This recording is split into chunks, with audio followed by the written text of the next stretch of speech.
मौलाना वबिल फजल औलाना मौलाना बदरुद्दोजा साहब दाम मजदूम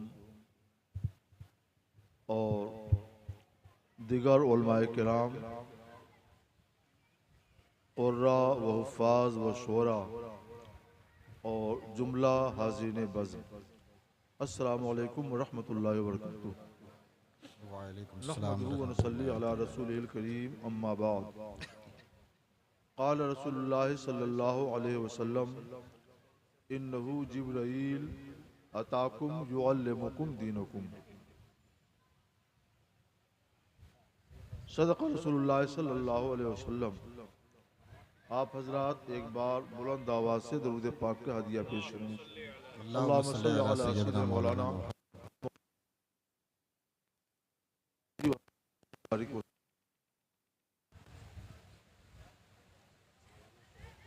मेरी खुशकिस्मती है कि आज मैं ज़ियाया लाइब्रेरी के ज़ेर एहतमाम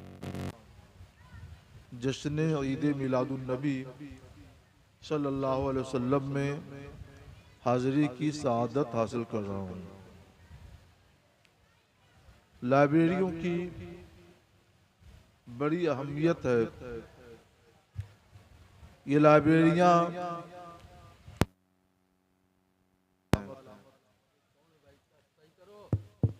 मगर ये ज़रूरी है कि लाइब्रेरी के साथ साथ उसका इस्तेमाल भी ज़्यादा से ज़्यादा हो। जिस कौम के पास जितनी अच्छी लाइब्रेरी होती है और जिस कदर उसका इस्तेमाल ज़्यादा से ज़्यादा होता है, वो कौम उतनी ही ज़्यादा तरक्की याफ्ता और तरक्की पजीर हुआ करती है। मैं यूं जलसे जुलूस का आदमी नहीं, मगर मुझे दावत मिली कि ज़ियाया लाइब्रेरी की तरफ से ये इंतज़ाम है, तो मुझे खुशी हुई और मैंने अर्ज़ किया कि इंशाअल्लाह ज़रूर इसमें शिरकत करूँगा। कुछ और भी दावतें आई, मगर मैंने इसको तरजीह दिया कि इंशाअल्लाह ज़ियाया लाइब्रेरी के जश्न में शिरकत करेंगे। बड़ी अहमियत इसकी होती है और बड़ी अजमत इसकी है। इल्म दो ज़रियों से हम तक मुंतकिल होता है। एक सीना बसीना मुंतकिल होता है और एक सफीना बसफीना मुंतकिल होता है। सीनों का इल्म जैसे रिजाले हदीस, हदीस एक से दूसरे तक मुंतकिल करते रहे, और सफीनों का इल्म जो किताबों के जरिए लाइब्रेरियों में महफूज होता रहा और फिर एक जगह से दूसरी जगह मुंतकिल होता रहा। इल्म सीना ने भी बड़ी अहमियत हासिल की है और कौमों की हयात में इसका बड़ा असर है और इल्म सफीना का भी बड़ा असर है। एक बार हजरत मौलाना गुलाम आसिफ रहमतुल्लाह ताला अलैह जामिया अशरफिया तशरीफ लाए। असर के बाद हम लोग बैठा करते थे, वो भी तशरीफ फरमा हुए। कहने लगे कि मैं हुजूर सैयदी मुफ्ती आज़म हिंद रज़ी अल्लाह अन्हु की बारगाह में हाजिर हुआ। पूछा क्या नाम है, तो मैंने कहा मोहम्मद गुलाम आसिफ। तो हजरत कहते हैं अस्तगफुरुल्लाह ला हौला वला कुव्वता इल्ला बिल्लाह। तो मैंने अर्ज किया क्यों हुजूर, मोहम्मद अब्दुल हई तो कहा जाता है। तो हजरत ने फरमाया कुजा मोहम्मद अब्दुल हई व कुजा मोहम्मद गुलाम आसिफ। ये फरमाते हैं कि मैं समझ गया और तब से मैं इस मसले में मुज्तहिद हो गया। ये इल्म सीना है जिसकी एक मिसाल मैंने आपके सामने पेश की। इसका मतलब ये है कि अब्दुल हई, हई अल्लाह अज़्ज़ व जल का नाम है, अल्लाह अज़्ज़ व जल का बंदा। मोहम्मद अल्लाह अज़्ज़ व जल का बंदा है, अब्दुल हई है, लेकिन मोहम्मद गुलाम आसिफ नहीं है। इस फर्क को समझाया हुजूर सैयदी मुफ्ती आज़म हिंद रहमतुल्लाह ताला अलैह ने। मुझे बड़ी खुशी हुई क्योंकि मेरा नाम निज़ामुद्दीन है, जो हजरत महबूब इलाही रहमतुल्लाह अलैह के नाम पे है। जैसे आपके प्रिंसिपल साहब बदरुद्दोजा हैं, इस तरह के नाम दुरुस्त नहीं है। न हम निज़ामुद्दीन हैं, न वो बदरुद्दोजा हैं। तो मैंने अपने तौर पर सरकार का नाम अपने नाम साथ सेट कर लिया था कि सरकार के नाम में पाक की बरकत होती है। तो मैंने एक वली और सैयदुल अंबिया अलैहिस्सलाम के नाम पाक से बरकत हासिल करने के लिए अपने नाम के साथ लफ्ज मोहम्मद का इजाफा किया, मोहम्मद निजामुद्दीन। मैं हूं नहीं कुछ, मगर नाम की इस निस्बत ने जो असर डाला है वो आप देख रहे हैं माशाअल्लाह। तो अगर हम उनके नक्शे कदम पर चलें तो हमारी जिंदगी में कितना बड़ा इनकलाब आएगा। हुजूर मुफ्ती आज़म हिंद रहमतुल्लाह अलैह का ये इरशाद सुनने के बाद मैंने फैसला किया कि इस तरह के जितने भी नाम हैं जो शरन ममनू हो, उनके साथ लफ्ज मोहम्मद बढ़ा दिया जाए और लफ्ज मोहम्मद वहां जोड़ना दुरुस्त हो तो वो सब दुरुस्त हो जाएगा। लिहाजा मोहम्मद निजामुद्दीन, मोहम्मद बदरुद्दोजा, अब ये सब दुरुस्त हो जाएगा लफ्ज मोहम्मद के इजाफे के साथ। ये फायदा कहां से हासिल हुआ? इल्मे सीना के जरिए। सुभान अल्लाह। और इल्मे सफीना की तो बेशुमार मिसालें हैं और इल्मे सीना की भी बेशुमार मिसालें हैं। आप काबिल मुबारकबाद हैं कि आपने ज़ाहिया लाइब्रेरी को जिंदा रखा है। मुझे खुशी ज़्यादा उस वक्त होगी जब मैं कभी आऊँ, लाइब्रेरी खुली हुई हो और आप उसमें बैठ कर मुनहमिक हों, पढ़ रहे हों, तो खुशी बालाए खुशी होगी। मुझे बताया गया है कि आज की ये बज़्म तुम्हारे लिए सवाल जवाब की बज़्म होगी। आपने क्या सवाल भेजा है और मैं वो सुनता हूँ और इंशाअल्लाह अज़ीज़ किताब व सुन्नत की रोशनी में फ़िक़्ह हनफ़ी के मुताबिक हम मुख्तसरन उनके जवाबात भी अर्ज करने की कोशिश करेंगे। एक बार दरूद पाक पढ़ लीजिए। अल्लाहुम्मा सल्ली अला सय्यिदिना मौलाना मुहम्मद व बारिक वसल्लम।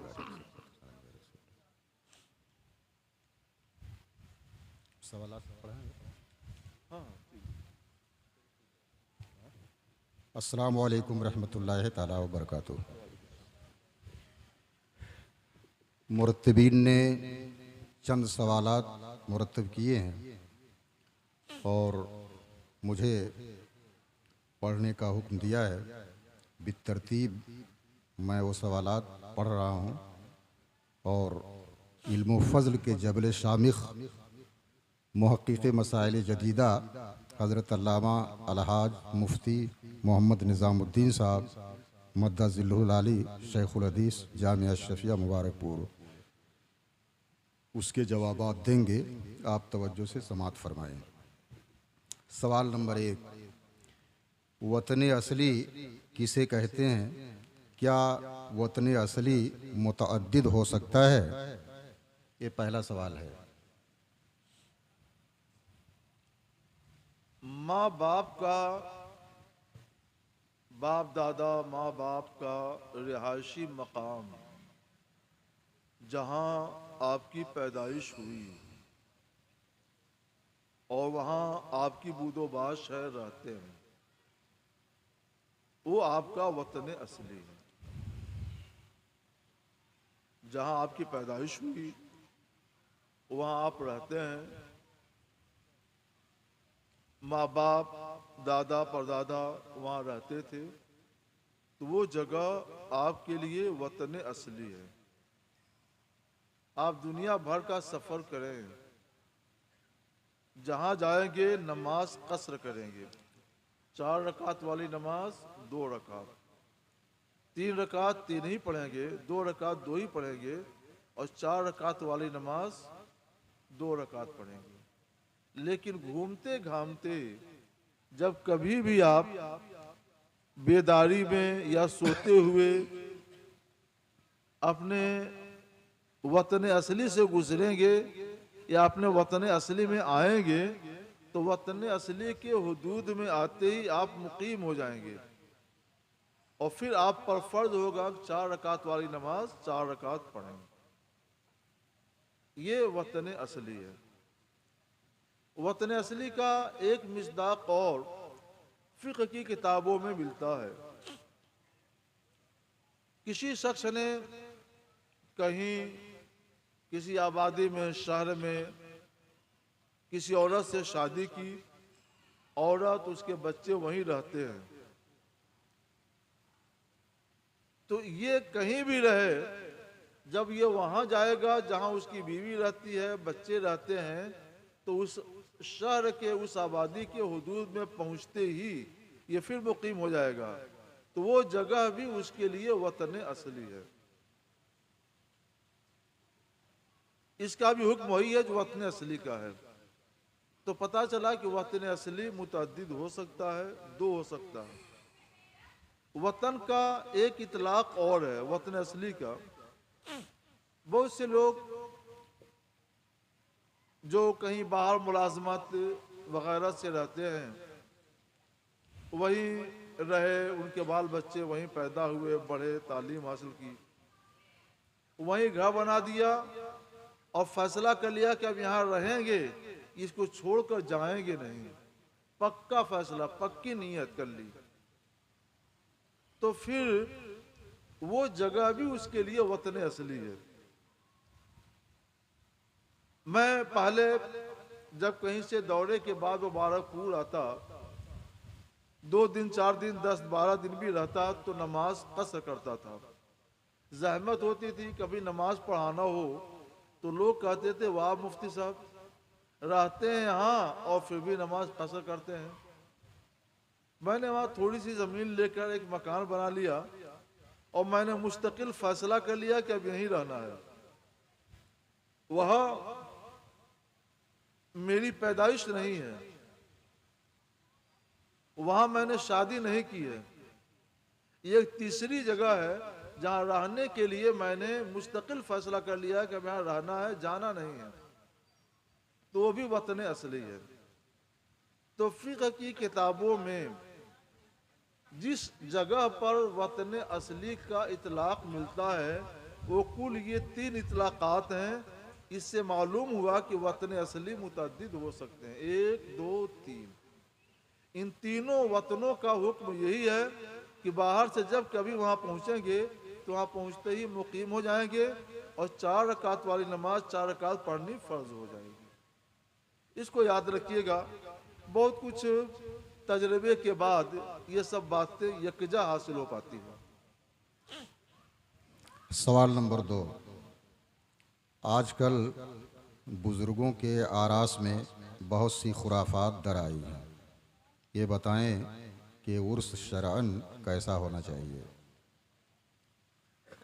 बुजुर्गों के आरास में जो खुराफात आई हों, हमारे अंदर भी तो बहुत कुछ खुराफात आई हैं। सबकी सलाह होनी चाहिए। सही है, आरास में खुराफात हैं।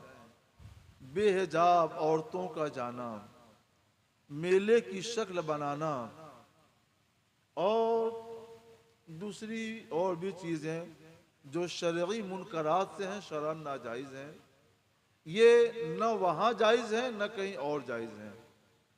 तो आरास को उससे पाक किया जाए। अभी मैं 2 दिन पहले उड़ीसा में था। वो बहुत दिनों से कोशिश में थे, तो मैं सोचता था कि क्या जाऊं, सही तो है, वहाँ पे ज़ायरात होगी, ज़ायर भी होंगे, क्या जाऊं। इसरार इतना हुआ कि मैंने कहा चलो चलेंगे, ज़रूरत होगी तो सलाह करेंगे। लेकिन वहाँ का माहौल और मंजर देखकर खुशी हुई कि नाम को भी कोई औरत, ढोल ताशा बाजा और गैर शरई कोई भी बात वहाँ पे नहीं मिली। उर्स कुद्दूसी में गया था, भद्रक उड़ीसा, बड़ी खुशी हुई। ऐसे कुछ और भी हमारे आरास है जो औरतों से, ढोल ताशे बाजे से पाक हैं।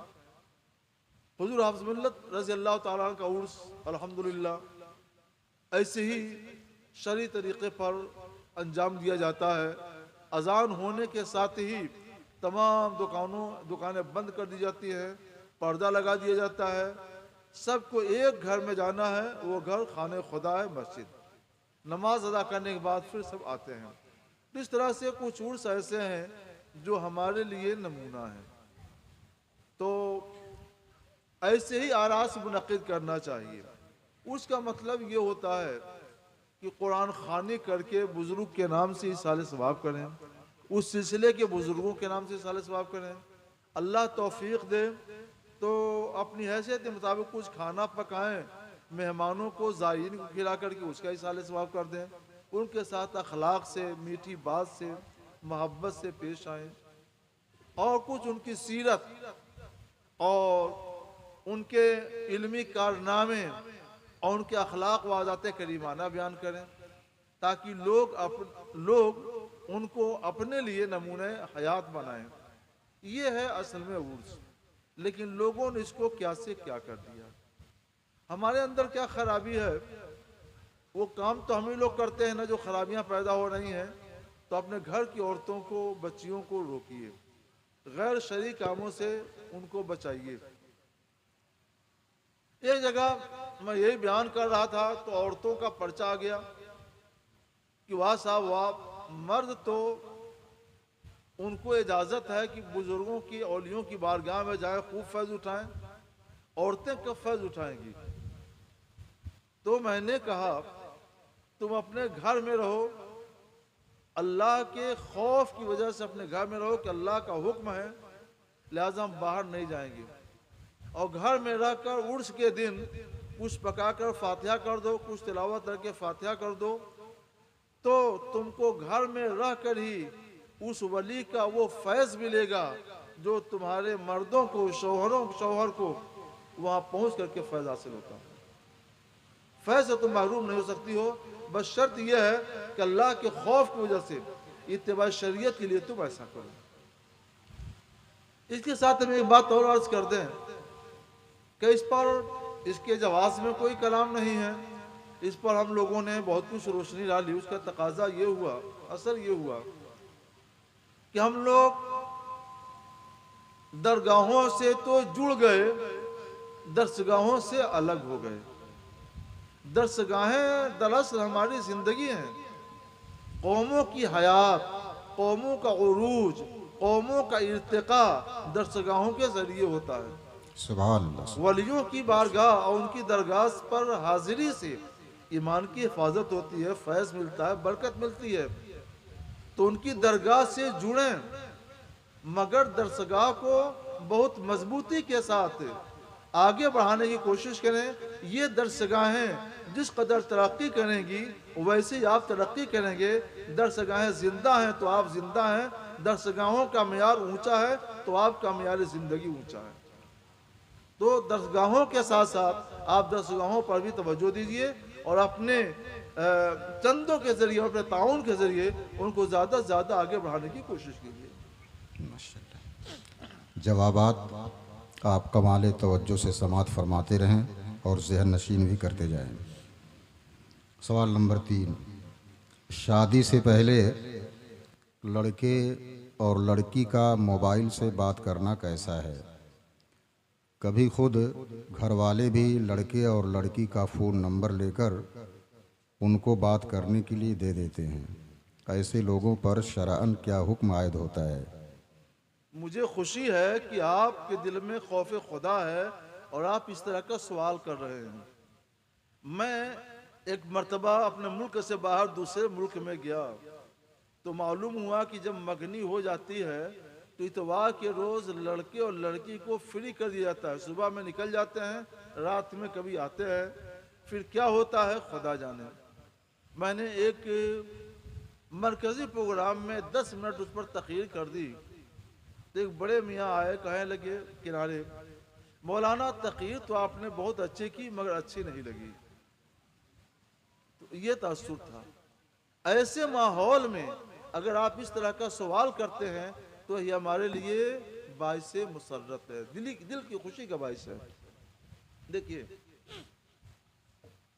मगनी हो गई, रिश्ते निकाह की बातचीत तय हो गई, या बातचीत तय करनी है तो थोड़ी देर के लिए, थोड़ी देर के मतलब 30 सेकंड, 40 सेकंड या ज्यादा से ज्यादा 1 मिनट, 1 मिनट से ज्यादा नहीं, दोनों को फोन दे दिया जाए कि वो बात कर लें, इस मकसद के लिए ताकि उनको आवाज के जरिए मालूम हो जाए कि आवाज में क्या मिठास है, क्या सख्ती है, और आवाज के जरिए उस अखलाक पर भी रोशनी पड़ जाती है और मिजाज पर भी रोशनी पड़ जाती है।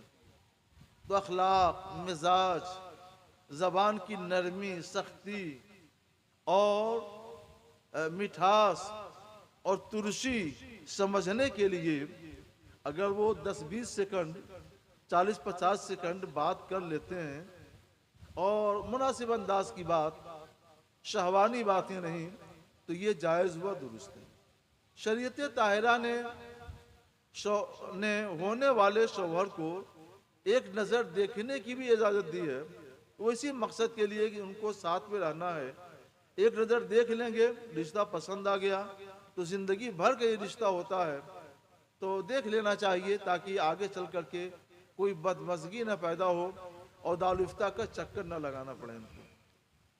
तो उसी के पेश नज़र मैं ये कहता हूँ कि थोड़ी देर के लिए, जो आधा मिनट, पौन मिनट या ज़्यादा से ज़्यादा 1 मिनट का वक्फा हो सकता है, उनको बात करने का मौका दे देना चाहिए ताकि उनको ये महसूस हो जाए कि इनकी आवाज़ कैसी है, मिजाज कैसा है और तबीयत कैसी है। सारी चीज़ों का अंदाज़ा लगाने वाले 25-30 सेकंड में कर सकते हैं। तो इतने की इजाज़त है, इससे ज़्यादा की इजाज़त नहीं है। और अगर आपको ये लगे कि ये इस हद को पार करेंगे तो फिर रिश्ता पसंद आ गया है तो शादी में देर न की जाए। सरकार अलैहिस्सलाम ने फरमाया, ए अली, 3 चीज़ों में देर न करना। उनमें से एक चीज़ सरकार ने यह बताई कि लड़की का जब कुफू मिल जाए तो फौरन निकाह कर दो, तो देर नहीं करना चाहिए ताकि उनके लिए सब कुछ इजाज़त हो जाए। फ़ोन की बात आए तो मैं थोड़ी सी गुफ्तगू फ़ोन पर भी कर दूं कि फ़ोन हमारी बच्चियों के लिए भी और हमारे बच्चियों के लिए भी ज़ार है। ख़ास तौर पर जो बड़े फ़ोन हैं उसमें अगर खूबियां हैं, अच्छाइयाँ हैं, तो ख़राबियाँ भी हैं। कौन सी ख़राबी है जो फ़ोन के अंदर नहीं पाई जाती? रात की तन्हाइयों में जब आप अपने अपने कमरों में होते हैं, बच्चे अपने कमरों में होते हैं, तो क्या कर रहे हैं आपको क्या मालूम। उनके हाथों में बड़ा मोबाइल न दिया जाए, छोटे मोबाइल दे सकते हैं, और बच्चियों के हाथ में शादी से पहले छोटा और बड़ा कोई मोबाइल नहीं देना चाहिए, दोनों से बचाया जाए। अपना मोबाइल दे करके 30-35 सेकंड के लिए बात करा सकते हैं, लेकिन उनके हाथ में मोबाइल मुस्तकिल तौर से ना दें, न छोटा मोबाइल न बड़ा मोबाइल, और बड़ा मोबाइल तो कभी भी उनको ना दें। चौथा सवाल है, हमारे यहाँ बहुत से मालदार हजरात उजूबी ज़कात से बचने के लिए साल मुकम्मल होने से पहले अपनी औलाद या बीवी या किसी दूसरे को अपने अमवाल का मालिक बना देते हैं और फिर साल गुजरने के बाद वो माल वापस ले लेते हैं। शरअन इसका क्या हुक्म है? ऐसा करना ये हकीकत में ज़कात से भागना है। अल्लाह को, शरीयत को धोखा देने की नाजेबा कोशिश है, यह हराम है, नाजायज़ है, गुनाह है। इस मौजू पर बड़ी तहकीक के साथ गुफ्तगू की है आला हज़रत इमाम अहमद रज़ा अलैहि रहमतुल्लाह रिज़वान ने। फतावा रज़विया 4th जिल्द में रिसाले का नाम है रादिउत तअस्सुफ। जो लोग पढ़ सकते हैं उसको पढ़ें। आपकी ज़ाहिया लाइब्रेरी में वो किताब मौजूद है, उसको देखिए, पढ़िए, उससे फ़ायदा उठाइए। ये अल्लाह को धोखा देने की कोशिश है, शरीयत को धोखा देने की कोशिश है। अल्लाह ने जब आपको दौलत दी है तो आप उस दौलत का हक अदा कीजिए। उस दौलत से 2.5% गरीबों का भी हक अल्लाह ने जोड़ दिया है।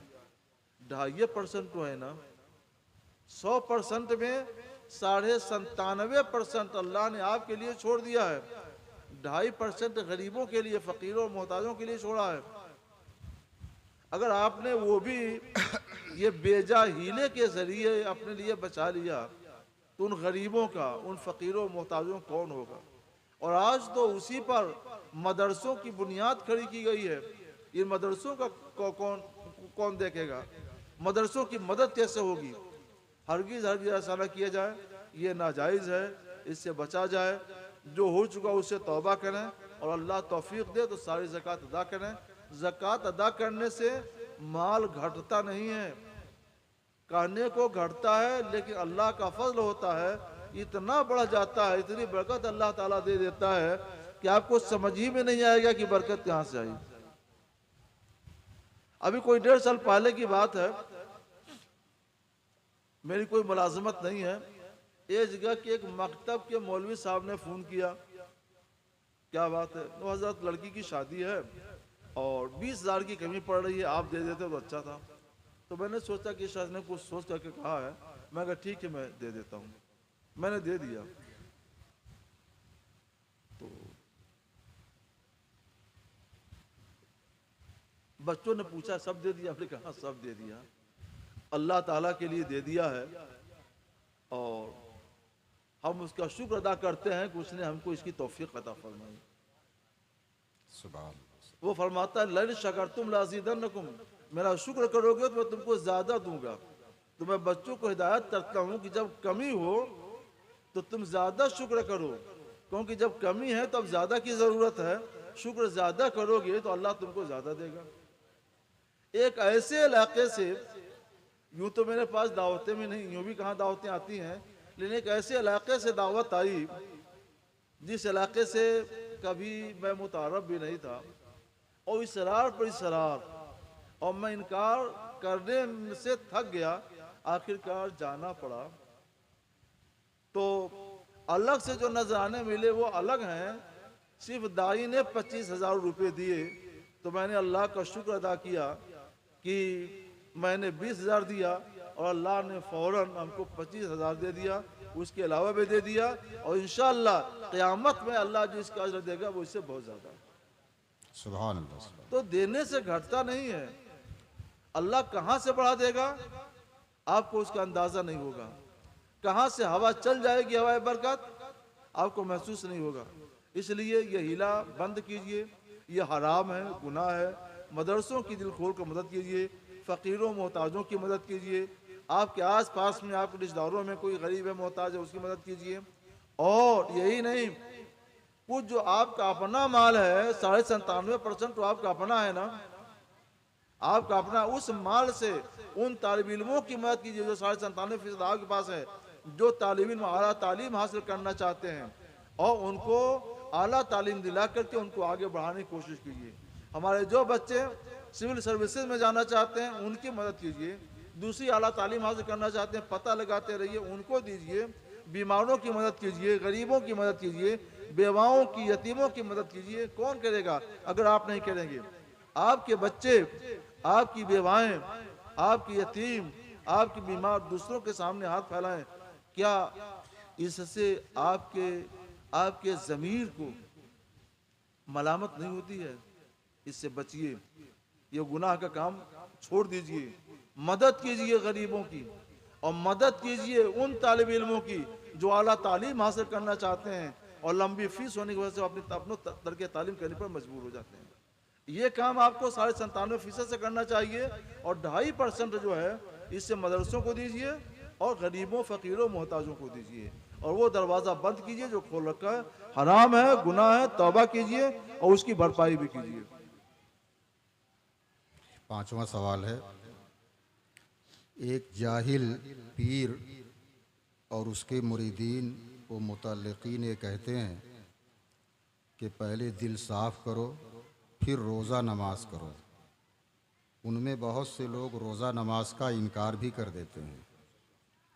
ऐसे अफराद पर शरअन क्या हुक्म आयद होगा, और उन लोगों की नमाज जनाजा पढ़ना, उनको शादी ब्याह में दावत देना और उनकी दावतों में शरीक होना कैसा है? ये नादानी की बात है कि पहले दिल साफ करो फिर रोज़ा नमाज पढ़ो। नमाज पढ़ो, रोजे रखो, हज करो, ज़कात दो, इनकी बरकत से खुद तुम्हारा दिल साफ हो जाएगा। दिल में तारीकी और अंधेरा कहाँ से आता है? जब गुनाह बंदा करता है, मसलन नमाज छोड़ दिया तो दिल पे एक स्याह धब्बा, काला धब्बा पड़ जाता है। दूसरी नमाज छोड़ा तो दूसरा धब्बा पड़ गया, तीसरी नमाज छोड़ा तो तीसरा धब्बा पड़ा, 50 नमाज छोड़ी, 50 काले काले धब्बे पड़ गए। वो दिल क्या हो जाता है? तारीकी का मरकज हो जाता है। दिल तो साफ होना था नमाज से। अल्लाह फरमाता है इन्ना सलाता तन्हा अनिल फहशा वल मुनकर, बेशक नमाज बेहयाई से और गुनाह काम से बाज रखती है। बेहयाई के कामों से दिल पर काला पर्दा पड़ता है, गुनाह कामों से दिल पर गुनाह का पर्दा पड़ता है। नमाज पढ़ोगे तो वो काला पर्दा हटता जाएगा, दिल साफ होता चला जाएगा। दिल को सफाई तो वहीं से होती है, दिल का तज़किया तो वहीं से होता है। इसलिए वो धोखा है और फरेब है जो कहा जा रहा है। आप नमाज पढ़िए, दिल साफ होगा, रोजे रखिए, दिल साफ होगा, तौबा कीजिए, दिल साफ होगा, हज कीजिए, दिल साफ होगा, तिलावत कीजिए, दिल साफ होगा, ज़कात दीजिए, दिल साफ होगा। और खुदा न करदा अगर कोई नादान नमाज और रोजे की फर्जियत का ही इनकार कर दे, तो जो रोजे और जो नमाज और ज़कात की फर्जियत का इनकार करे तो वो इस्लाम के दायरे से बाहर निकल जाता है। हमारा नहीं रह जाता, वो कुछ और हो जाता है। जब हमारा नहीं रह गया तो हम उसकी नमाज जनाजा भी नहीं पढ़ेंगे। ये छठा सवाल है। हमारे यहाँ गिरहस्त हजरात के कपड़ा बुनवाने का एक तरीक़ा, क्या लिखा है, एक तरीक़ा हाल है, जिसका मतलब ये है कि गिरहस्त कारीगर को रेशम और सूत बग़ैर कीमत तय किए फ़रोख्त कर देता है, और जब कपड़ा बुनकर कारीगर लाता है तो उसको गिरहस्त बग़ैर कीमत तय किए ख़रीद लेता है। फिर 2-3 महीने बाद या जब गिरहस्त चाहता है उन अशिया की मार्केट के रेट के एतबार से या अपने एतबार से जो चाहता है कीमत मुकर्रर कर लेता है। फिर उसी एतबार से गुज़श्ता बै को तस्लीम कर लिया जाता है। सवाल ये है कि ये बै की कौन सी सूरत है? क्या ऐसी बै व शरा जायज़ है? और इस बै से जो नफ़ा हासिल किया जाता है उसका क्या हुक्म है? ये हाल का जो कारोबार है, जो लोग ये काम करते हैं वो मेरे साथ कभी बैठें और मुझे बताएं ताकि मैं उसको अच्छी तरह से समझूं और फिर उसका हुक्म मैं बताऊं। जो तशरीह सवाल में की गई है हम उसके मुताबिक उसका हुक्म बताते हैं। ये बै मुतलक है, 2 बै हो रही हैं और दोनों बै बै मुतलक हैं और दोनों बै नाजायज़ और गुनाह हैं। रेशम बेचा या सूत बेचा तो बै का तरीक़ा यह है कि ये बता दिया जाए कि मबी यानी सामान इतना है और ये बता दिया जाए कि इसका रेट इतना है, लिहाजा इसका दाम इतना हुआ। दाम भी मालूम होना चाहिए और सामान की मिक़दार भी मालूम होना चाहिए। और यहाँ सामान की मिक़दार मालूम हो ना हो लेकिन उसका दाम नहीं मालूम है।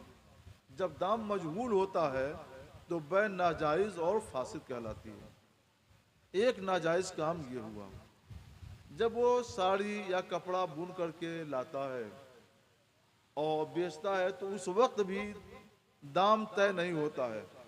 उस वक्त भी बग़ैर दाम तय किए हुए वो बेच देता है या ये ख़रीद लेता है, तो दाम मजहूल होने की वजह से वो दूसरी वाली बै भी नाजायज़ हुई। इसके बाद जब उस सेठ साहब की मर्ज़ी हुई गिरहस्त की तो कोई दाम उसका तय कर देते हैं और दाम तय करके उसको अदा करते हैं। इसमें गिरहस्त की तरफ से कारीगरों का इस्तीसाल भी हो सकता है। अगर इस्तीसाल हो रहा है तो ये अलग नाजायज़ होगा। बै तो शरई इस्तिलाह के लिहाज से बै मुतलक है और 2 बै हैं, एक नहीं 2 बै हैं और दाम मालूम नहीं है, इसलिए दोनों बै नाजायज़ हैं। और अगर गरीब का इस्तीसाल हो, मजदूर का, कारीगर का इस्तीसाल हो, तो ये एक अलग नाजायज़ होगा। तो इस तरह से ये हाल का कारोबार कई नाजायज़ पर मुश्तमिल हो जाता है। अगर ऐसा ही है जैसा सवाल में लिखा गया है, तो इसको बंद किया जाए, इसको ख़त्म किया जाए, और मुझसे समझ करके मेरे पास आप लोग आए, मुझसे समझें, हम जो उसका रास्ता बताएं उसके मुताबिक चलें। याद रखो मुसलमानों, जिस कदर बुराई और गुनाह का हमारे अंदर बढ़ते जाएंगे, उसी कदर हम तबाही की तरफ बढ़ते जाएंगे, और जिस कदर हम नेकियों के रास्ते की तरफ बढ़ेंगे, वैसे ही हम तरक्की की तरफ, फलाह की तरफ, बहबूद की तरफ बढ़ेंगे। तो गुनाह से बचिए, बर्बादी के रास्ते को छोड़िए, और फलाह बहबूद के रास्ते को अपनाइए। तरीक़े मुस्तफ़ा को छोड़ना है वजह बर्बादी। इसी से कौम दुनिया में हुई बेइक़्तिदार अपनी। बुरे काम को, गुनाह के काम को, नाजायज़ काम को बंद कीजिए, तौबा कर लीजिए, आलानिया तौबा कीजिए, और जो हो चुका या तो भरपाई कीजिए, या दोनों एक दूसरे से माफ़ी मांग करके मामले को ख़त्म करें, और आइंदा जायज़ तरीक़े पर कारोबार कीजिए। अगर आप हमसे मुलाकात करेंगे तो इंशाअल्लाह ताला हम एक आध घंटे में आपकी पूरी बात सुन करके इसका जायज़ रास्ता भी आपको बता देंगे। सुभान अल्लाह। एक सवाल है, वॉशिंग मशीन में नापाक कपड़े को पाक करने का तरीक़ा क्या है? वॉशिंग मशीन में, जी, वॉशिंग मशीन में नापाक कपड़े को पाक करने का तरीक़ा क्या है? अब वॉशिंग मशीन तरक्की याफ्ता भी आ चुकी है। ऐसी मशीनें हैं उसमें धोइए तो मशीन उसको इतना निचोड़ देती है कि पानी का कतरा टपकना बंद हो जाता है। उसमें पानी डाल करके पानी बहा दीजिए, फिर दोबारा ऐसे ही धोइए और निचोड़िए मशीन के ज़रिए, पानी टपकना बंद हो जाए। फिर तीसरी मरतबा ऐसे ही कर लीजिए तो वो कपड़ा पाक हो जाएगा।